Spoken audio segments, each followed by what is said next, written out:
Ako po si Michael Maurilio, si alias Rene.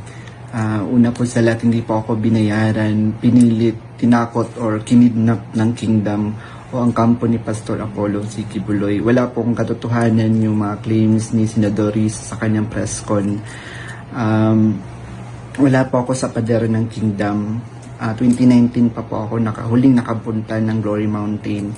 Ito lamang ay pamamaraan ni Senador Risa upang ako ay makuha ulit at patahimikin. Kusa po akong lumabas upang sabihin yung katotohanan. Handa po akong maglabas ng mga ebidensya, kaukulang ebidensya, papatunay na si Senador Risa ang pasimuno sa mga paninira kay Pastor Apollo Quiboloy. At handa po akong sa anumang mga legal na proseso. Senador Risa, hindi ako nag-text ng anuman sa'yo. Wag mo na akong gamitin sa mga kasinungalingan mo. Kaya nga nasusuka ako sa'yo.